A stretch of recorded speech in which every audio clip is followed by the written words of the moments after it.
আজ পর্যন্ত জায়নবাদী ইসরায়েল যুদ্ধের ময়দানে একবারই মাত্র পরাস্ত হয়েছিল, আর এই অসম্ভব কাজকে সম্ভব যে গোষ্ঠী করেছিল তার নামই হিজবুল্লাহ বাহিনী।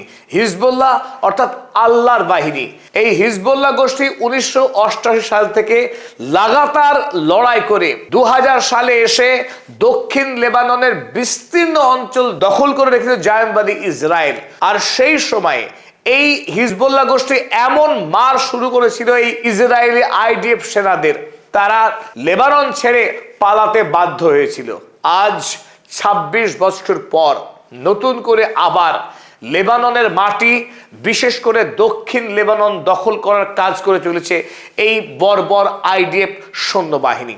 তাদের লক্ষ্য লেবাননের লিটানি নদীর জল আর এই নদীর অববাহিকাতে থাকা প্রচুর পরিমাণে প্রাকৃতিক গ্যাস, আর পাশাপাশি এই ক্ষুদ্র ইসরায়েল দেশের সীমানাকে আরো অনেকখানি বাড়িয়ে নেওয়া। লেবাননের 1 লক্ষ সৈন্যবাহিনী যারা নপুংসকের মতো, হিজড়ে বা থার্ড জেন্ডারের মতো দাঁড়িয়ে আছে পুতুল হয়ে, যারা আগ্রাসী এই আইডিএফ সৈন্যবাহিনীর বিরুদ্ধে কোনো রকম যুদ্ধই করে না।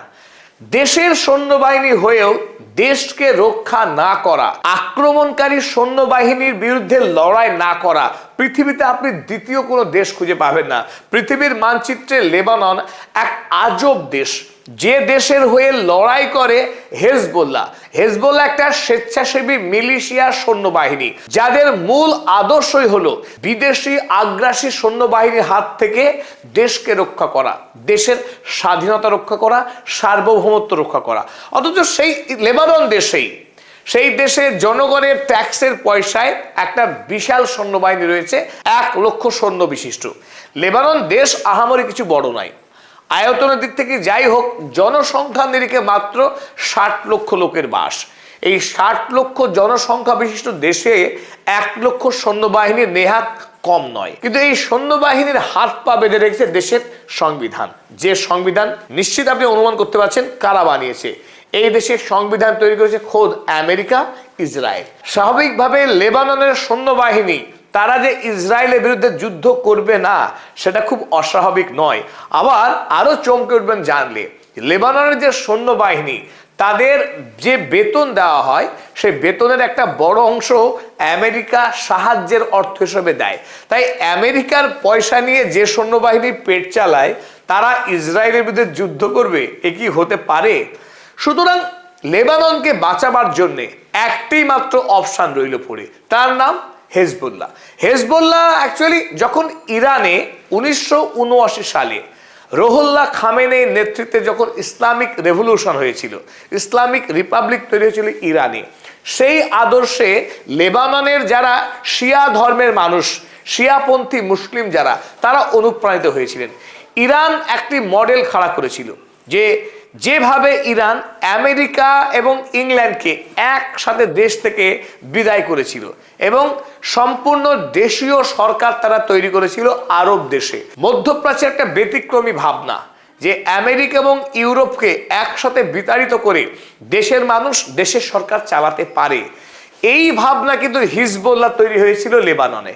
যে লেবানন থেকে ইসরায়েল, আমেরিকা তাদেরকে চিরতরে বিতাড়িত করে একটা স্বাধীন ধর্মভিত্তিক রাষ্ট্র তৈরি করবে হিজবুল্লাহ। এবং যেমন ভাবনা তেমন কাজ। যদিও এই হিজবুল্লাহ তৈরি হয়েছিল 1982 সালে এবং তৈরির ক্ষেত্রে ইরানের সহায়তা ছিল অসীম। ইরানের IRGC, Islamic revolutionary guard corps, 1500 সৈন্য দীর্ঘদিন ধরে প্রশিক্ষণ দিয়েছিল লেবাননের যুবকদেরকে, যারা নাম লিখিয়েছিল হিজবুল্লাহতে। যদিও অধিকাংশ সদস্যই শিয়া ধর্মের অনুসারী, সুতরাং এই হিজবুল্লাহ প্রথম থেকেই ইরানের যে সর্বোচ্চ ধর্মীয় নেতা প্রথম দিকে ছিলেন রুহুল্লাহ খোমেনেই, সেই খোমেনেই ছিলেন হিজবুল্লাহদের একমাত্র নেতা। যেমন মুসলিম বিশ্বে খলিফার নির্দেশ মেনে চলতো পৃথিবীর সমস্ত মুসলিম রাষ্ট্র, ঠিক তেমনি করে ইরানের সর্বোচ্চ ধর্মীয় নেতাকে যারা অ্যাক্সিস অফ রেজিস্ট্যান্স গোটা মধ্যপ্রাচ্য জুড়ে আমেরিকা এবং ইউরোপের প্রভাবের বিরুদ্ধে যারা লড়াই করে, সবাই এই ইরানের সর্বোচ্চ ধর্মীয় নেতাকে তাদের নেতা বলে মেনে নিয়েছে। একই কথা বলা চলে হামাসের ক্ষেত্রে, একই কথা বলা চলে হুথির ক্ষেত্রে। এইরকম মধ্যপ্রাচ্যে প্রায় 60টি গ্রুপ রয়েছে যারা প্রত্যেকে একটি মিশন সামনে নিয়ে লড়াই করছে। তা স্বাভাবিকভাবেই এই হিজবুল্লাহকে লালন পালন করার ক্ষেত্রে আধ্যাত্মিক শক্তি সমস্তটাই ইরান তার প্রেরণা, অস্ত্রশস্ত্র, টাকা পয়সা সবই ইরান দেয়। তো এই মুহূর্তে হিজবুল্লাহ যদি দুর্বল হয়ে যায়, লেবানন তাসের ঘরের মতো ভেঙে পড়বে। আমরা প্রতিদিন দেখছি যে গত 2 মাস ধরে 6,500 মানুষকে নির্বিচারে খুন করেছে ইসরায়েলি এই বর্বর দখলদার সৈন্যবাহিনী। প্রতিদিন তারা ঢুকে পড়ছে দক্ষিণ লেবাননের বিস্তীর্ণ অঞ্চলে, আকাশ থেকে বোমা বর্ষণ করছে, এমনকি বিভিন্ন অঞ্চলে গাড়ি নিয়ে গিয়ে খুঁজে খুঁজে বাড়ি থেকে খুন করছে আইডিএফ সৈন্যবাহিনী। তারপরেও লেবাননের যে শাসক দল, যেখানে 128 জনের মেম্বার বিশিষ্ট পার্লামেন্ট, যে পার্লামেন্টে আবার 30% যে খ্রিস্টান বাস করে, 70% মুসলিম বাস করে, সেই 70% 30% মুসলিম এবং খ্রিস্টান 50% করে তারা আসন ভাগ করে রেখেছে। 64টি মেম্বার হলেন খ্রিস্টান এবং 64টি মেম্বার হলেন মুসলিম। এই 128 জনের সদস্য বিশিষ্ট পার্লামেন্ট তারা কিন্তু ঐক্যবদ্ধভাবে ইসরায়েলের বিরুদ্ধে লড়াই করছে না। এই পার্লামেন্টে গত নির্বাচনে 15 জন হিজবুল্লাহ সদস্য বিজয়ী হয়েছে, যেটা চোখে আঙুল দিয়ে আমাদের দেখিয়ে দেয় যে লেবাননের মানুষ তারা হিজবুল্লাহকে কতটা পছন্দ করে। কারণ লেবাননের বেশ কিছু মানুষ মনে করেন যে লেবাননকে বাঁচাতে পারে একমাত্র হিজবুল্লাহ।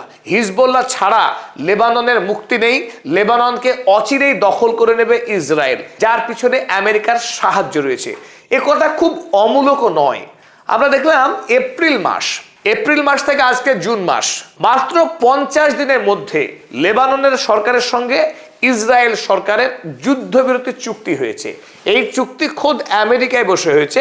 ডোনাল্ড ট্রাম্প গ্যারান্টি দিয়েছিলেন ইসরায়েল আর লেবাননে গণহত্যা চালাবে না, কিন্তু সে কথার কথা, একদিনও যুদ্ধ থামেনি লেবাননে। অর্থাৎ ইসরায়েল প্রতিদিন আসছে, প্রতিদিন খুন করছে এবং নতুন নতুন এলাকা দখল করে নিচ্ছে। যে লিটানি নদী অতীতে একটা বাফার জোন সীমানা ছিল, যে এর পার করে, নদী পার করে ইসরায়েল কোনোদিনও যাবে না, সেই নদী পার করেও নতুন এলাকা এখন দখল করছে ইসরায়েল। কিন্তু যে কথা আমরা বলছিলাম, গোটা পৃথিবী এখন আতঙ্কিত লেবাননের মৃত্যুতে। শিশু মরছে, নারী মরছে, পুরুষ মরছে, প্রতিদিন কেউ না কেউ মরছে। তারপরেও বিশ্বের যে তাবড়তোবড় রাষ্ট্র, পশ্চিমী দুনিয়ার রাষ্ট্র, যারা হিজবুল্লাহকে অপছন্দ করে, যারা মনে করে হিজবুল্লাহ একটা টেরোরিস্ট অর্গানাইজেশন, পৃথিবীর এই মুহূর্তে 28টা দেশ, সবটাই প্রায় ইউরোপ এবং আমেরিকার, তারা এই হিজবুল্লাহকে টেরোরিস্ট অর্গানাইজেশন বলে মনে করে। ফাইন, করুক, অসুবিধা কিছু নেই। কিন্তু লেবাননের যে খুন করছে ইসরায়েলের সৈন্যবাহিনী, যারা নিরীহ মানুষকে খুন করে, তারা টেরোরিস্ট অর্গানাইজেশন নয়? তাহলে বিশ্বের যারা হিজবুল্লাহকে অপরাধী বলে মনে করছে, তারা কোথায়? তারা কেন এগিয়ে এসে ইসরায়েলের সৈন্যবাহিনীকে আটকাতে পারছে না? সে জাতিপুঞ্জ হোক, আমেরিকা যুক্তরাষ্ট্রই হোক, বা ইউরোপের জার্মানি, ইংল্যান্ড, ইতালির মতো রাষ্ট্রগুলোই হোক, সেই রাষ্ট্রের কোনো সৈন্যবাহিনী কেন ইসরায়েলকে থামাতে পারছে না? কেন লেবাননের মানুষ প্রতিদিন ইসরায়েলি বর্বর সৈন্যের হাতে খুন হবে? এই উত্তরই চাইছে হিজবুল্লাহ। সুতরাং হিজবুল্লাহ অস্ত্র ধারণ করেছে, তারা লড়াই করছে এবং প্রতিদিন আমরা জানি যে উত্তর ইসরায়েলের বিস্তীর্ণ অংশে এত আঘাতের মধ্যে হিজবুল্লাহ পাল্টা হামলা চালায়, মাঝে মাঝেই আক্রমণ করে উত্তর ইসরায়েলের বিস্তীর্ণ অংশে। ফলে সেখানে ইসরায়েলের মানুষ বসবাস করতে পারছেন না, তারা পালিয়ে যাচ্ছেন, একটাই ভয়, হিজবুল্লাহকে। তাই মারের বদলা মার, চোখের বদলে চোখ, এই পৃথিবীতে এর বিকল্প যে কিছু নেই সেটা হিজবুল্লাহ দেখিয়ে দিয়েছে। সুতরাং হিজবুল্লাহ গোটা মধ্যপ্রাচ্যের সীমানা ছাড়িয়ে ইউরোপ, আমেরিকা সর্বত্র হিজবুল্লাহ একটি শক্তির নাম, একটা প্রতিরোধের নাম হয়ে উঠতে পেরেছে।